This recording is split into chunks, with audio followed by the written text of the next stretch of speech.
बात करने के लिए लॉगिन करें www.astrotak.com। देखिए, हमारी प्रार्थना करने के अलग अलग तरीके हैं। हम आपको प्रार्थना करने का तरीका नहीं सिखाएंगे, लेकिन आम तौर पर अलग अलग तरीके से लोग अपनी बात ईश्वर तक रखते हैं या ईश्वर तक पहुंचाते हैं।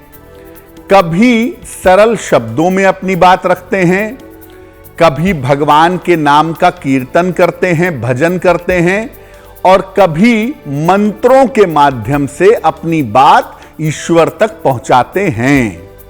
इनमें मंत्र सबसे ज्यादा प्रभावशाली माने जाते हैं, क्योंकि ये मन को तुरंत एकाग्र कर देते हैं। मन्नात तारयेति यस्तु सः मंत्रः, जो मन का तारण कर दे वो मंत्र है। तो मन को तुरंत एकाग्र कर देते हैं मंत्र, और शीघ्र प्रभाव देते हैं। इसलिए मंत्रों के जप करने का जो सिस्टम है, मंत्रों का जो जप करना है, वो सबसे ज्यादा प्रभावशाली भी है और सबसे ज्यादा अचूक भी है। हर मंत्र से अलग तरह का प्रभाव और अलग तरह की शक्ति उत्पन्न होती है।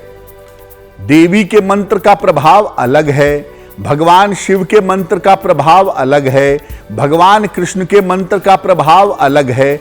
तो अलग अलग मंत्र का प्रभाव अलग है और अलग अलग मंत्र की शक्ति भी अलग है। इसीलिए मंत्र का जप करने के लिए अलग अलग तरीके की मालाओं का प्रयोग किया जाता है। जिस तरह का मंत्र है, जिस तरह का उसका गुण है, जिस तरह की उसकी शक्ति है, उस तरह की माला का प्रयोग हम मंत्र के साथ करते हैं।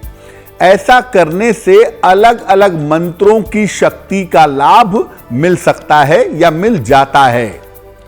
माला का प्रयोग इसलिए भी किया जाता है ताकि मंत्र जप करने की संख्या में त्रुटि ना हो।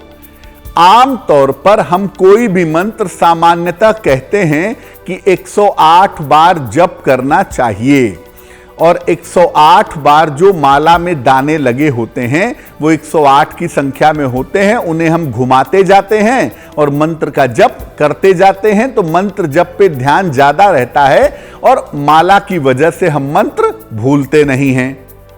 माला में जो दाने लगे हुए होते हैं उनको मनका कहा जाता है। मन का यानी मन को फेरने वाला, मन को एकाग्र करने वाला। सामान्यतः माला में 108 मनके होते हैं, 108 दाने होते हैं, लेकिन कभी कभी कुछ लोग छोटी माला का इस्तेमाल भी करते हैं। इसमें 27 या 54 दाने भी होते हैं। और 108 दानों के बाद एक और दाना होता है ऊपर की तरफ निकला हुआ, इसको सुमेरु कहते हैं। तो जब आप माला जपते हैं तो सुमेरु को क्रॉस नहीं करते हैं, माला को फिर पलट लेते हैं। तो इस तरह से 108 दानों की सामान्य माला होती है, और जब आप उससे मंत्र का जप करते हैं तो आपका मन एकाग्र होता है, आप मंत्र की संख्या भूलते नहीं हैं और मंत्र का प्रभाव ज्यादा बेहतर आपको मिल पाता है। देखिए, माला के अंदर जो दाने लगे हुए हैं, जो मनके लगे हुए हैं, इनकी संख्या कम से कम 27 या 108 होनी चाहिए। और हर मनके के बाद, हर दाने के बाद एक गांठ जरूर लगी होनी चाहिए।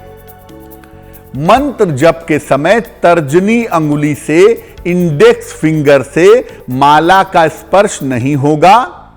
साथ ही साथ सुमेरु का उल्लंघन भी नहीं होगा, यानी जो सुमेरु लगा हुआ है, एक दाना अलग से लगी हुई है, आप उसको क्रॉस नहीं करेंगे।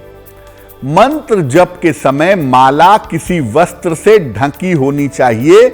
माला को खोल करके मत जपिएगा, या माला को ढकने के लिए एक गोमुखी आती है, आप गोमुखी में रखकर भी मंत्र जप कर सकते हैं। मंत्र जप करने के पहले हाथ में माला लेकर के प्रार्थना करें कि जिस मंत्र का आप जप करने जा रहे हैं, इस माला से वो मंत्र का जप आपका सफल हो। माला हमेशा व्यक्तिगत होनी चाहिए, दूसरे की माला का प्रयोग नहीं करना चाहिए।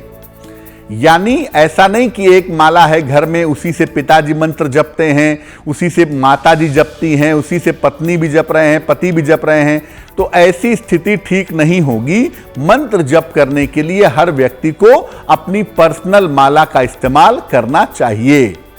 और जिस माला से मंत्र जप करते हैं उस माला को गले में नहीं पहनेंगे, या ये भी कह सकते हैं कि जिस माला को गले में पहनते हैं उससे मंत्र का जप आप नहीं करेंगे, और मंत्र जप करते समय इस उंगली का स्पर्श भी नहीं होगा।